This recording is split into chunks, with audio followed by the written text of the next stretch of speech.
எங்கள் சொந்தம் பார்த்தாலே சொர்க்கம் சுத்தி போகுமே எங்கள் வீட்டு கூட்டாளி இந்த ரூமுக்குள்ளே இருந்து எனக்கு ரொம்ப போர் அடிக்க ஆரம்பிச்சிட்டு சுத்தமாக இருக்கக்கு பிடிக்கல. வெளியே போய் உட்காரலான்னு பார்த்தா குஷ்பக்கா ஒரு மாதிரி என்னை பார்க்காவ. நான் பண்ணது தப்பு தானே. அவிய பிள்ளையில போய் அடிச்சுட்டு அவளுக்கு பிள்ளை வளர்க்க தெரியலன்னு நானே குறை சொல்லிட்டேன். அதனால என் கூட யாருமே ஒழுங்கா பேச கூட மாட்டேங்காவ. என்னை பார்க்கும்போதெல்லாம் கோவமாவே பார்க்காவ. இதுக்காக இப்பெல்லாம் வெளியே போறக்கே பிடிக்க மாட்டேங்குது. யார்கிட்டயும் பேசுறதுக்கு மனசு வரல. இப்பெல்லாம் அத்தையும் என் மேல கோவத்துல தான் இருக்காவ. நான் எவ்வளவு நேரம் தான் இந்த ரூம்குள்ளே உட்காந்துருக்க முடியும்? அம்மா வீட்டுல போய் ஒரு வாரம் இருந்துட்டு வந்தா கூட நல்லா இருக்கும். அங்கேயும் போக முடியல. சண்டை போட்டுட்டாது நிரந்தரமா போயிடலான்னு பார்த்தா அதுவும் முடிய மாட்டேங்குது. நான் இப்ப என்ன செய்வேன்? எவ்வளவு நேரம் தான் இப்படியே ஒத்தையில உட்காந்துருக்க முடியும்? எங்க போறது? இங்க யாரு என் கூட பேசக்கு இருக்கா? பேசாம அக்கா வீட்டுக்கு போன என்ன? ஆமா, இங்கே ஒத்தையில உட்காந்துருக்க அக்கா கிட்ட போனாலும் ஏதாவது பேசிட்டாது இருக்கலாம். என்னால இந்த ரூம்குள்ள ஒத்தையில உட்காந்துருக்கவே கஷ்டமா இருக்கு. போகலாம், அக்காட்டையாவது போவோம். எல்லாம் சரோஜா, என்ன எப்படி இருக்க? நல்லா இருக்கேம்மா. என்னல சத்தம் கீழே நிக்க போகுது? ஓ மவன் எப்படி இருக்கான்? புருஷன் எப்படி இருக்காரு? ஆவியில நல்லா இருக்காவே. என்னல ஏதோ பிரச்சனையா? உன் புருஷன் ஏதோ சண்டை கிட்ட போட்டாரு வந்துட்டேன். இல்ல உன் மாமியார் நீ சண்டைக்கு போனியா? அதெல்லாம் எதுவும் இல்லம்மா, நாங்க இங்க நல்லா தான் இருக்கோம். உன் மவ இருக்கல, சின்ன மவ, அவளுக்கு தான் பியாதி எடுக்குது. என்னல சொல்லியா? மறுபடியும் எதுவும் பிரச்சனை பண்ணிட்டாளா? என்னாச்சுங்க? நான் எதுவும் வரணுமா? அதெல்லாம் ஒண்ணு வேண்டாம், நான் பாத்துக்கிட்டே இரு. வாண்டனா எதையும் சொல்லக்கூடாதுன்னு தான் நினைச்சிட்டு இருந்தேன். நீயே போன போட்டு என் வாயை கலறி விட்டுறியா? என்னடா ஆச்சு? ஏதோ பெரிய பிரச்சனையா? அம்மா என்ன உடனே கிளம்பி வரட்டுமா? ஏம்மா நீ ஒண்ணுக்கு வராண்டாமா, அங்கேயே இரு. இந்த பிரச்சனையில நான் பாத்துக்கிறேன். என்னடா ஆச்சு? என்னதான் பிரச்சனை அவளுக்கு? அப்படி என்னதான் பண்ணுன? ஏம்மா அதையாமா கேட்க? இந்த குஷ்பக்கா இருக்கவல்ல? ஆமா, அவளுக்கு என்ன? அவியலுக்கு ஒண்ணும் இல்ல, உன் மவளால தான் சும்மா இருக்க முடியலையா? அந்த குஷ்பக்கா பிள்ளைகள் பொம்பளை பிள்ளைகள் ரெண்டு இருக்குல்ல, அதை பிடிச்சு அடிச்சிருக்கா. அவிய பெத்த பிள்ளைகளை அடிச்சா அவிய சும்மா விட்டுருவாங்கள? எதுக்கு என் பிள்ளைகளை இப்படி அடிச்சான்னு வந்து கேட்டிருக்காவே. அதுக்கு அவியிட்ட எடுத்து பேசியிருக்கா. உங்களுக்கு பிள்ளைகள் வளர்க்க தெரியல அப்படி இப்படின்னு பேசியிருக்காமா. ஐயே, இவ அப்படிலாம் பேசி ஆளலையே. எதுக்கு அப்படி பேசுனா? பக்கத்து வீட்டுல உள்ள பிள்ளைகளை அடிச்சா கூட வாங்கிட்டுல வருவா. அந்த மாதிரி பட்டவ இல்லையா தங்கச்சி? அந்த பிள்ளைகளை எதுக்கு பிடிச்சு அடிச்சா? அந்த குசுப்ப எதுக்கு அப்படி பேசுனா? ஏமா எனக்கு தெரியலம்மா, எதுக்கு தான் அப்படி பண்ணியான்னு தெரியல. முன்னாடி மாதிரி இல்லவ, பேய்கி பிடிச்சு ஆட்டுதானே தெரியல. யார்கிட்ட பார்த்தாலும் சண்டை இழுத்துறியாமா? இந்த விஷயம் தெரிஞ்சு புருஷன் கேட்டிருக்காரு. அவரே எடுத்து பேசினாலம்மா. அவர் கோவத்துல மறுபடியும் வீட்டுல இருக்காது, வெளியே போன்னு சொல்லியிருக்காரு. ஐயே, என்னலாம் சொல்லியா? ஆமாமா, அவரை மட்டும் இல்ல, குஷ்பக்கால எடுத்து பேசியிருக்கா, அத்தானை எடுத்து பேசியிருக்கா, அத்தையை எடுத்து பேசியிருக்கா. யார்கிட்டயும் மன்னிப்பு கேட்கிற புருஷன் மன்னிப்பு கேட்க சொன்னாராம். நான் இந்த மாதிரி பண்ண மாட்டேன்னு ஒரு வார்த்தை கூட சொல்ல மாட்டேன்ட்டாலாமேமா. இவ எதுக்குதான் இப்படி இருக்கான்னு தெரியல. என்னதான் பட்டு உயிரை வாங்கியா? நானும் அவ்வளவு அறிவுரை சொல்லியாச்சு. இதெல்லாம் கேள்விப்பட்டுட்டே மாமியார் என்னை வந்து ஏசுது. உன் தங்கச்சி திட்டம் போட்டு சொல்லி கொடுத்துதான் அந்த வீட்டுக்கு மருமகளா ஆக்குனியா நீ? என்னால சொல்லியா? நம்ம என்னத்த திட்டம் போட்டு கட்டி கொடுத்தா? ஓ மாமியார் எதுக்கு அப்படி ஒண்ணே பேசியாவே? நல்லபடியா வாழணும்னு சொல்லிதானே அவளை அங்க கட்டி கொடுத்திருந்தேன். அப்படி சொல்லிதான் அவளை கட்டி கொடுத்தோம். ஆனா அவ அங்க நடந்துகிட்டே பார்த்தா அப்படி தெரியல. எப்ப அந்த வீட்டையும் புருஷனையும் விட்டுட்டு உன் வீட்டுக்கு வரலான்னு ஆசைப்பட்டுக்கிட்டு கிடக்கா. என்கிட்டே நேத்து கேட்டுட்டானா அம்மா வீட்டுக்கு போட்டுமா நீ? பிடிச்சு நல்லா சத்தம் போட்டுட்டு வந்தேன். உனக்கு நான் ஒண்ணு சொல்லிக்கிறேன் கேட்டுக்கமா. அவ வீட்டுக்கு வந்தானு தயவு செஞ்சு அவளை உள்ள சேர்த்துறாத. அவ புருஷனோட வந்தா மட்டும் வாங்கன்னு கேளு, இல்லன்னா வராதன்னு சொல்லிரு. இல்ல உன் தங்கச்சிக்கு என்னதான் பிரச்சனை? எவனே காதலிச்சா அழுதான்னு சொன்னா. இப்பதான் எல்லாம் முடிஞ்சிட்டல, பிறவி எதுக்கு இப்படி நடந்துக்கிறியா? திரும்பவே நினைப்புலதான் ஏதோ இருக்காளா? நீ ஏட்ட போய் சொல்லிட்டியா? ஏமா நான் பொய்யெல்லாம் சொல்லலமா, அவன் மறந்து போயிட்டான். இவதான் அதை நினைச்சிட்டு என்ன கண்ணை கசக்கிட்டு இருக்கா. அப்ப இவ என்ன அவனை மறக்கல என்ன மனசுல நினைச்சிட்டு தான் கிடக்கலாம். இப்படிப்பட்டவளுக்கு நீ என்னத்த சொல்லி கல்யாணத்தை முடிச்சு வச்சா? மானமேடல ஒழுங்கா சிரிச்சிட்டு தான் உட்கார்ந்திருந்தா, எப்படி உட்கார்ந்தாப்பா? நீ என்ன சொல்லி சம்மதிக்க வச்சா?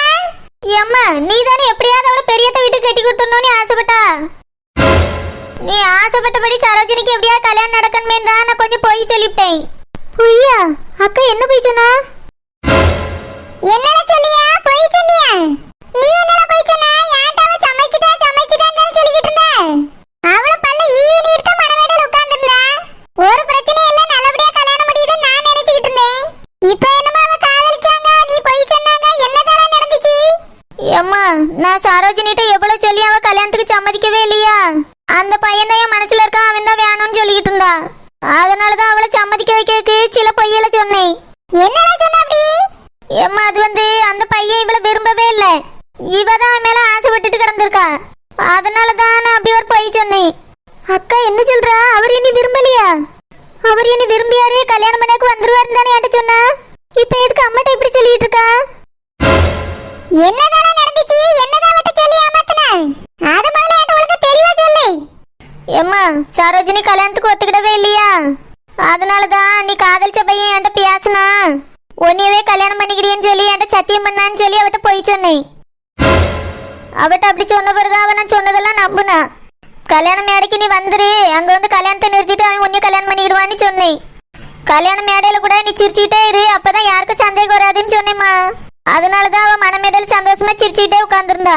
இவ காதலிச்ச பையனும் அங்கதான் இருந்தான்னு அவன் விரும்பவே இல்லல்ல. அவன் அதை பத்தி எதுவுமே நினைக்கல, சகஜமா தான் இருந்தான். இவ மட்டும்தான் அந்த பையனை நினைச்சிட்டே இருந்திருக்கா. கண்ணை முடிட்டு இருக்கும் போதே ஆனந்தி இவ கழுத்துல தாலியை கட்டிட்டாரு. கல்யாணமும் முடிஞ்சு போச்சு. அதுக்கு பிறகு என்கிட்ட சண்டைக்கு வந்தா. நான் அவளை சமாதானப்படுத்தின மாதிரியே கொஞ்ச நேரம் பேசினேம்மா. அதை நம்பிக்கிட்டு தான் அந்த வீட்டுல இருக்கா.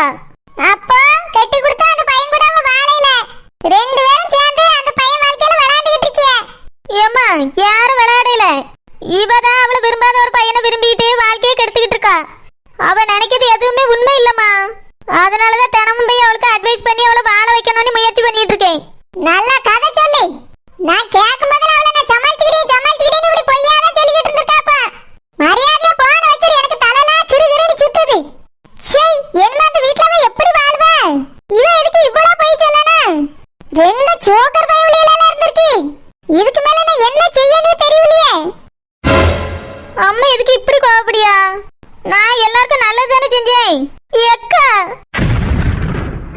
ஏமாடி சரோஜினி, சரோஜினி, ஏலா சரோஜினி, எங்க போன இவ? ரூமுக்குள்ள காணோம். எப்பவுமே இங்கதானே உட்கார்ந்து கிடப்பா. எங்க போயிருப்பா? ஒரு சமயம் ரோசாட்ட அடுப்பங்கரைக்கு போயிருப்பாளோ? போய் பாப்போம். ரோசா, ஏலா ரோசா, இந்த வாரேன் தேய். என்ன தேய், எது கூப்பிட்டிய? ஏலா ரோசா, சரோஜினி அடுப்பங்கரைக்கு வந்தாளோ? இல்ல தேய், நான் அவளை பார்க்கலையே. ரூம்ல காணல அவளை. எங்க போயிருப்பா? என்னத்த சொல்றிய? ரூம்ல தானே எப்பவுமே இருப்பா. எப்பவுமே ரூம்ல தான் இருப்பா. ஆளை காண்மே தான் நானும் போய் எட்டி பார்க்க போனேன். ஆனா இப்ப அவ ரூம்லயும் காணோம்.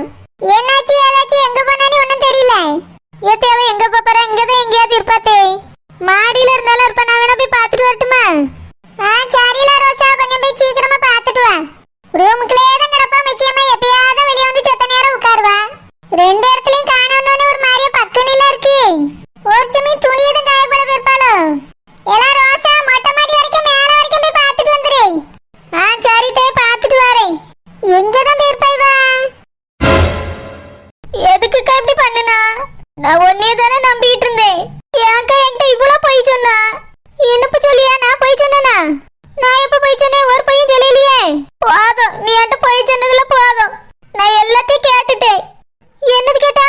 நீ அம்மாட்ட போன்ல பேசுனது எல்லாத்தையும் நான் கேட்டுட்டேன். நீ என்கிட்ட போய் சொல்லி ஏமாத்தி என்னைய கல்யாணம் பண்ணி வச்சிருக்கா. எதுக்குக்கா நீ ஏமாத்தினா? உனக்கு என்ன பாவம் பண்ணேன்? அவர் என்னை விரும்பவே இல்லை. ஆனா நீ தான் அவர் விரும்புறான்னு என்கிட்ட போய் சொல்லியிருக்கா. கல்யாணத்தை கண்டிப்பா நிறுத்திட்டு உன் கழுத்துல தாலி கட்டுவார்னு என்கிட்ட போய் சொன்னா. நானும் நீ சொன்னது எல்லாத்தையும் நம்பிட்டேன். ஆனா நீ தான் என்னை இவ்வளவு நாளா ஏமாத்திட்டு இருந்திருக்கா.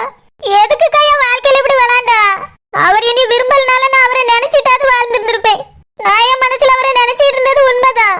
ஆனா அவர் என்னை விரும்பலங்கிறது எனக்கு தெரியவே தெரியாது. நீ என்கிட்ட என்ன கொஞ்சம் பொய்ய சொல்லி ஏத்தி விட்டுருக்கா. இப்போ இன்னொருத்தருக்கு என்னைய கல்யாணம் முடிச்சு வச்சு என் வாழ்க்கையை அழிச்சுட்டா. நான் எப்படி இவர் கூட வாழ முடியும்? இங்க பார் சரோஜினி, உன் வாழ்க்கை நல்லா இருக்கணும், நீ நல்லா வாழணும் தான் இந்த மாதிரிலாம் பண்ணேன். இப்ப சொல்லியும் கேட்டுக்க, அவன் உன்னைய விரும்பவே இல்லை. அவனை நீ மட்டும் தான் நினைச்சுக்கிட்டு இருந்திருக்க. இதெல்லாம் உனக்கு தேவையில்லாத நினைப்பு. இப்ப தெரிஞ்சுக்கிட்டல என் மாத அப்படியே தண்ணி தொட்டு அழிச்சிரு. கிடைச்ச வாழ்க்கைய நிம்மதியா வாழக்கு பாரு. எப்படி நாங்க வாழ முடியும்? எனக்கு தான் அவரை பிடிக்கவே இல்லையே. பிடிக்கலனா பிடிக்காத அவனை நினைச்சிட்டு வாழ முடியும்? ஒன்னாலதான் நான் அவரை கூட நேத்து ஆசிப்பிட்டேன். எதுக்கு இந்த வீட்டுக்கு வாரியன் இல்ல நான் சத்தம் போட்டுட்டேன் தெரியுமா? அவர் பாம்புல இருந்தாருன்னா எதுக்கு சொல்லி நீ கூட புரிஞ்சிருக்காது. இது எல்லாம் ஒன்னாலதாக்கா. நீ தான் இது எல்லாத்துக்கும் காரணம். இங்க பார் சரோஜினி, உன் வாழ்க்கை நல்லா இருக்கணும் தான் நான் இது எல்லாத்தையும் பண்ணிருக்கேன். ஆனந்து சாதாரண மனுஷன் இல்ல, கோடீஸ்வரன். இந்த மாதிரி ஒருத்தனுக்கு நான் உன்னை அழகா கல்யாணம் பண்ணி வச்சிருக்கேன். இந்த மாதிரி ஒரு புருஷனும் இப்படி ஒரு குடும்பமும் கிடைக்க நீ கொடுத்து வச்சிருக்கணும். அவனை நீ கட்டி இருந்தாலும் வாடகை வீட்டுல தான் வாழ்ந்துட்டு இருக்கணும். இந்த வீட்டுல வேலை செஞ்சு கை நீட்டி சம்பளம் வாங்கிதான் உன்னையவே அவன் காப்பாத்தணும். ஆனா இப்ப நினைச்சு பாரு, நீ தான் சம்பளம் கொடுக்க போற முதலாளி. அந்த குடும்பத்துக்கு நீ ஏகப்பட்ட சொத்து இருக்கு. அது உன் கைக்கு வர மாதிரி நீ நடந்துக்கிடணும். உன் புருஷனுக்கு தான் அவ்வளவு வரணும். அது என்ன நீ நடந்துக்கிறதுல தான் இருக்கு. அதெல்லாம் நினைக்கிறத விட்டுட்டு என்ன காதலி கல்யாணம்னு நினைச்சுக்கிட்டு இருக்கா. இங்க பார், அவன் உன்னை விரும்பவே இல்லைங்கதை நீ முதல்ல புரிஞ்சுக்க. நீ உன் மனசுல நினைச்சிருந்தாலும் அது ஒரு பிரயோஜனத்துக்கு ஆகாது. இதுக்கு மேல் நீ அவனை பத்தி நினைக்கவும் கூடாது. அதை நினைக்கிறத விட்டுட்டு உன் புருஷனை பத்தி நினை. அவர் கூட எப்படி வாழலான்னு ஆசைப்படு. எனக்கு எதுவுமே பிடிக்கல, நான் அம்மா வீட்டுக்கு தான் போக போறேன். அம்மா வீட்டுக்கு போய் மாடு மேய்க்க போறிய மாடு இல்ல? நீ என்னால அம்மா வீட்டுல இருக்கிறத பார்த்து பார்த்து அம்மா நினைச்சு நினைச்சு வேதனைப்படன்னு நினைக்கிறியா? இங்க பார் சரோஜினி, நீ என்ன அம்மா வீட்டுக்கு போனாலும் அம்மா நீ சேர்த்துக்கிட மாட்டா. அம்மாட்ட எல்லா உண்மையும் சொல்லிட்டேன். இனி நீ அங்க போனீன்னா விளக்கு மத்த எடுத்து அடிச்சு துரத்தி விடுவா. அதனால மரியாதை அங்க போகணுங்கிறத என்ன நினைக்கிறத விட்டுரு. அதுதான் உன் வீடு, அதுதான் உன் குடும்பம், ஆனந்து தான் உன் புருஷன். அங்கதான் நீ காலம் முழுக்க வாழ்ந்து ஆகணும். அப்பதான் நீயும் சந்தோஷமா நிம்மதியா இருக்க முடியும், நாங்களும் சந்தோஷமா நிம்மதியா வாழ முடியும். இதுக்கு மேல என்ன பண்ணணும்னு நீயே யோசிக்க. என் வாழ்க்கையே போச்சுன்னா இனிமே என்னத்தை யோசிக்க முடியும்? என்ன வாழ்க்கை போச்சு? உன் புருஷன் உன் கூட தானே இருக்காரு. கிடைச்ச வாழ்க்கையை சரி பண்ணி ஒழுங்கா வாழ பாரு. இதுக்கு மேல இப்படியே கண்ணை கசிக்கிட்டு அவரே நினைச்சுக்கிட்டு இருந்தா உன் வாழ்க்கை உருப்படாது சரோஜினி. இதுக்கு மேல நீ என் கூட பேசாத. நீ எனக்கு செஞ்ச துரோகத்தை நான் மறக்கவே மாட்டேன். நீ எனக்கு அக்காவே இல்ல. அப்ப சரி தங்கச்சின்னு வச்சுக்க. பேசாத, நீ ஒரு வார்த்தை கூட என்கிட்ட பேசிடாத. இதுக்கு மேல நீ எனக்கு அக்காவும் இல்ல, நான் உனக்கு தங்கச்சியும் இல்ல. நான் போறேன். அக்கா இல்ல தங்கச்சி இல்லனா தாத்தா பாட்டி நான் சொல்ல முடியா? கோவம் வந்துட்டா கோவம். இவ சொல்லிட்டா நான் அக்கா இல்லன்னு ஆயிருமாக்கா.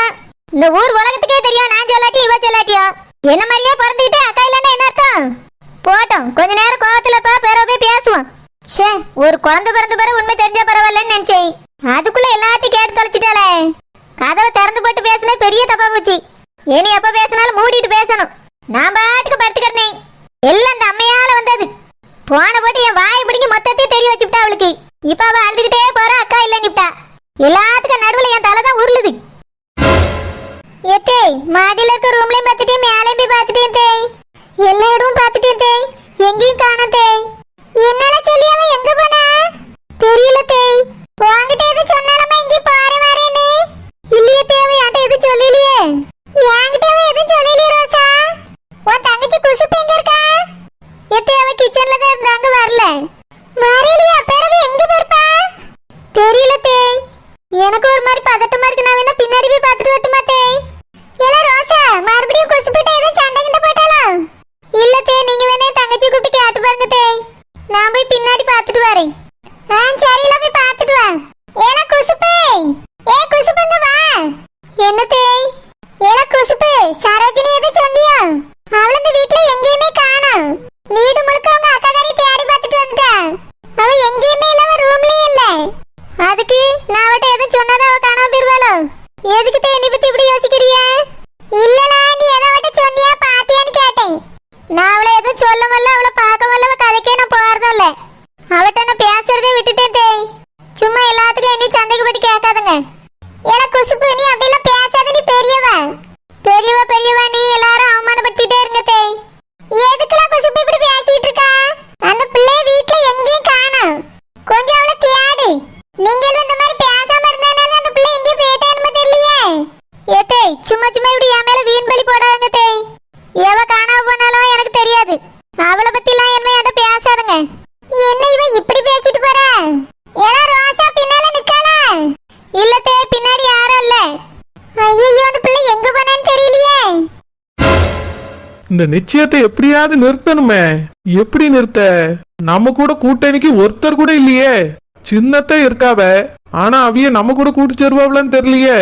அவியதான் நம்ம சூர்யா குடிக்கிறான்னு அந்த பொண்ணு வீட்டுல போய் சொல்லுன்னு சொன்னாவ. ஆனா இப்போ இந்த நிச்சயத்தை நிறுத்த ஹெல்ப் பண்ணுவாங்களான்னு தெரியலையே. அதுக்கு பிறகு போய் நம்ம அவியிட்ட பேச்சுவார்த்தையே வச்சுக்கிடையில. பேசாம சின்னத்தையே கூட்டு சேர்த்துருவோம். அவியில சேர்த்துக்கிட்டா மட்டும் நம்ம தானே பிளான் பண்ணணும். என்ன பிளான் போடலாம்? பேசாம மாப்பிள்ளைக்கு வேற ஏதாவது தப்பான கனெக்ஷன் இருக்குன்னு சொல்லிட்டா என்ன? ஆனா நம்ம சொன்னா யாரும் நம்ப மாட்டாவ்ல. குட்டிக்கார பையன் பாவ. சின்னத்தைய விட்டு சொல்ல சொன்னா அவிய கண்டிப்பா சொல்ல மாட்டாவ. குடிக்கிற விஷயத்தையே என்னைய போய் சொல்லுனாவ. அப்படி இருக்கும்போது இத கண்டிப்பா அவிய சொல்ல மாட்டாவ. நான் சொன்னாலும் இந்த ஊரும் நம்பாது, அந்த வீடும் நம்பாது. வேற என்ன பண்ணலாம்? பேசாம நம்மளே ஒரு பொண்ணை செட்டப் பண்ணி என்னைய காதலிச்சு ஏமாத்திட்டான்னு சொன்னா கண்டிப்பா அந்த குடும்பம் நம்பிரும். ஆனா அப்படி சொல்ற பிள்ளைகள கல்யாணம் பண்ணிக்கிட்டு சொல்லுவாவ. அப்ப என் பிள்ளையோட வாழ்க்கை இல்ல இல்ல இல்ல இல்ல, மாப்பிள்ளை என் பிள்ளையே தான் கட்டணும். என் பிள்ளைக்கும் அவருக்கும் தான் கல்யாணம் நடக்கணும். என் பிள்ளை சின்ன பிள்ளை, கல்யாணம் பண்ண இன்னும் 2 வருஷமாவது ஆகும். அது வரைக்கும் மாப்பிள்ளைக்கு கல்யாணம் நடக்க விடக்கூடாது. இந்த கல்யாணத்தை எப்படியாவது நிறுத்தணும்.